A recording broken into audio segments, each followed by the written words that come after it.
จะต้องทำยังไงฝึกจิตให้อิสระจากอารมณ์เดี๋ยวสิตอบคำถาม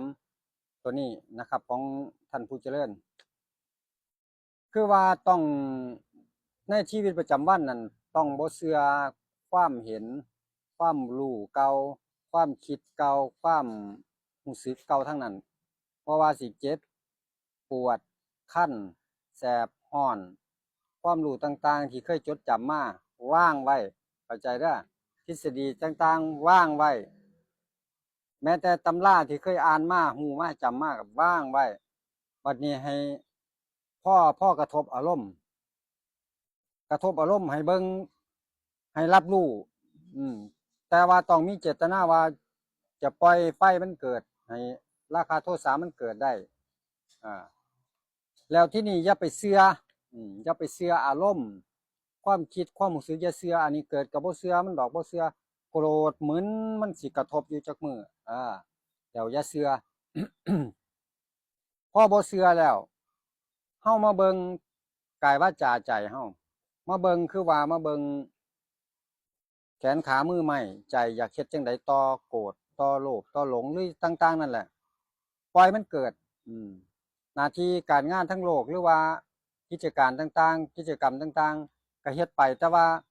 ให้รู้ภายในเห็นภายในเห็นภายในที่มันเกิดความรู้สึกกับบ่เชื่อจักอย่างเลยบ่เชื่อ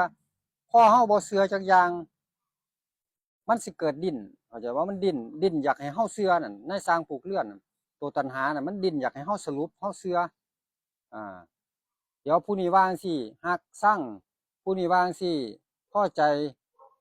อ่าปลื้มใจอีหยังต่างๆนั่นน่ะบ่เชื่อจักอันแต่เฮาอยู่กับหลักหยังก็ได้คันเฮาบ่มีหลักเฮาก็อยู่กับหลักพุทโธก็ได้หรือว่าหลักลมหายใจก็ได้แต่ว่าสิ่งเกิดบ่เชื่อแต่ว่าอยู่กับลมบ่แม่นว่าอยู่กับลมเพื่อ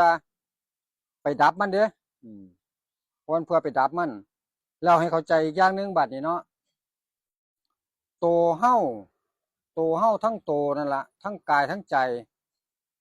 ให้ฮู้ว่าจังซี่คันเข้าใจถูกต้องมันสิทำลายตนทำลายอัตตาได้มันจังสิเข้าไปสู่การเห็นทุกข์เห็นธรรมอ่าแต่โลภโกรธหลงนี่บ่แม่นทุกข์ยังบ่แม่นทุกข์แม่นธรรมเด้อให้เข้าใจ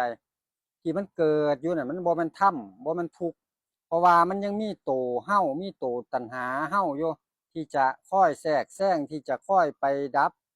ที่จะไม่มีความเชื่อที่จังซั่นที่ให้เฮากั้นด้วยศีลคือว่าบ่เฮ็ดตามมันบ่เฮ็ดตามมันแล้วก็บ่เชื่อมันบ่เชื่อหรอกว่าโกรธแม่นอีหยังนี่บ่เชื่อหรอกแม่นหยังนี่หยังสินะเป็นอุบายในการปล่อยบัดที่นี่ไฟมันลุกแล้วไฟตัวนี้ล่ะมันสิมาเผาใจเข้าใจว่าเผาใจที่เผาแผดเผาใจขณะที่ไฟแผดเผาใจนั่นมันเผาตัณหาเฮานำมันเผาอัตตาเฮานำเฮาปล่อยมันเผาไฟลุกพอไฟลุกมันเต็มที่ไฟลุกมันเต็มที่ตัณหาอัตตาอยากดับไฟนายสร้างปลูกเลื่อนอยากดับไฟที่ไหม้บ้านเจ้าของนั่นความโกรธอารมณ์ความรู้สึกต่างๆหรืออาการทั้งร่างกายเจ็บแสบปวดคั้นนี่มันเป็นเลื่อนทั้งนั้นเขาเรียกเลื่อนกายเลื่อนใจคันปล่อยมันได้มันก็สิมาเบิ่งตัวใจตัวมันดิ้นหรือดิ้นอยากดับไฟแต่คนส่วนใหญ่เข้าใจตรงกันข้ามบ่นี่เพิ่นเพิ่นว่าไม่ปล่อยให้ไฟมันเกิดไหม้หัวก็มาอยู่กับตัวตัณหาอัตตามาคบกับนายสร้างผูกเลื่อนยังบ่ฮู้เรื่องนะเห็นว่าคนส่วนหนึ่งที่บ่ฮู้เพราะฉะนั้นคันเข้าใจว่าโอ้กายวาจาใจที่เฮาอยู่ปัจจุบันคณะนักปฏิบัตินี่มันคือตัวตัณหาแล้วตัวตัณหามันประกอบแนบชิดสนิทเลยให้ไฟมันใหม่เต็มที่บัดนี้ถึงจุดหนึ่งตัณหาจังสิดีดออกจากใจพุ่นน่ะดีดออกหรือว่ามันผู้รู้มันสิดีดออกจากตัวตัณหาไหมเออผู้รู้ดีดออกจากตัวตัณหาก็คือมันสิเกิดปัญญามันสิเกิดปัญญาเพราะว่าตัวตัณหาอ่อนกำลังตราบใดที่ตัวตัณหายังบ่อ่อนกำลังมันสิแนบชิดสนิทอยู่กับกายกับใจเฮานี่ล่ะมันเป็นตัวตัณหาทั้งดุลเฮาต้องเข้าใจจังซี่ก่อน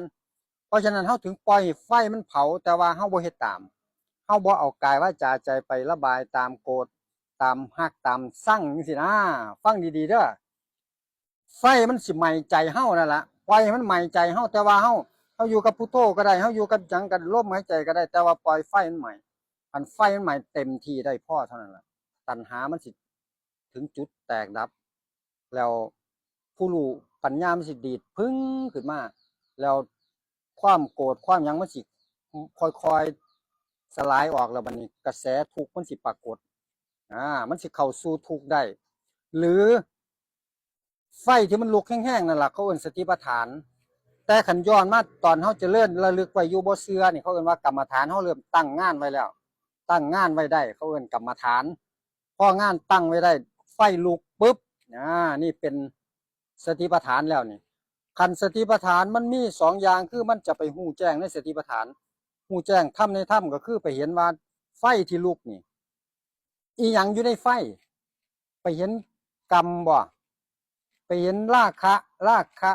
กามบ่ยังสินะมันสิไปเห็นเองไฟลุกแล้วมันสิพัวออกมาให้เห็นอันนี้คือฮู้แจ้งในสติปัฏฐานสี่เป็นกามเป็นราคะเป็นกรรมหยังก็ตามมันสิไปเห็นเราสติปัฏฐานสี่สิพังทลายออกบัดนี้พอสติปัฏฐานสี่พังทลายออกคันบ่ไปเสพวิปัสสนูกิเลสมันสิเคลื่อนต่อ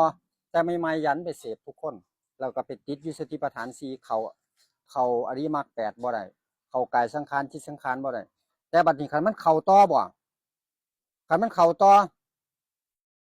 มันก็สิเข้าสู่ทุกอริยสัจกายสังขารจิตสังขารเข้าไปคือทุกอริยสัจเริ่มปรากฏทุกข์เป็นหยังคือทุกข์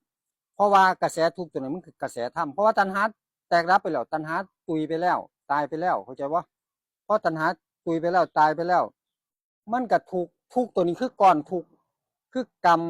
คือกามคือวิบากต่างๆนานาล่ะนะก้อนทุกข์ตัวนี้ก้อนทุกข์ก้อนธรรมหรือเรียกอย่างนึงว่าก้อนแห่งปฏิจจสมุปบาทจะปรากฏเห็นบ่แต่ว่าบ่มีตัวตัณหาเฮาแทรกแซงเราได้ทุกตัวนี้จะเคลื่อนอิสระเลยบัดนี้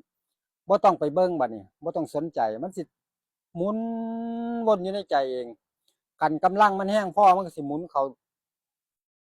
ถึงที่สุดทุกได้แต่คันกำลังบ่พอมันก็เป็นแค่กายสังขารจิตสังขารที่เคลื่อนระเบิดกำลังฟึบกลับมาสู่โลกปกติคือเก่าหมู่เฮาเจ้าข่อยจังซี่นะอันนี้คือกำลังบ่พอคันกำลังพอมันก็หมุนขึ้นสูงสุดแล้วก็ถึงความหลุดพ้นจิตพ้นอิสระนั่นล่ะบัดนี้สิฮู้ว่าอยู่อย่างอิสรภาพมันเป็นจังไดอยู่ในชีวิตประจำวันนี่ล่ะใจมันสิอิสรภาพแต่จิตมันอิสรภาพตอนที่มันหลุดพ้นมันแสดงสภาวะของมันเองฉะนั้นแล้วชีวิตปัจจุบันนี้ให้อย่าเชื่อสิ่งที่เกิดในกายคันบ่อย่าไปเชื่อว่าคันปวดบ่จะเชื่อว่าปวดคันสิเอาแบบอิสรภาพแบบให้มันเร็วๆนั่นอย่าเชื่อหยังจักอย่างแต่ว่ากิจกรรมโน่นนี่นั่นเฮ็ดเด้เฮ็ดคือเก่านั่นล่ะบ่เชื่ออารมณ์ก็บ่เชื่อปล่อยมันเกิดบัดนี้มันเกิดแห้งกับมันอยากเชื่อเห็นบ่มันอยากดึงให้เฮาเชื่อตัวตัณหาในสร้างผูกเลื่อนมันอยากดึงให้เฮาสรุปกับมันจนได้ล่ะนี่ก็ลองไปเบิ่งเด้อลองไปเบิ่งขอทุกท่านจงเจริญในธรรม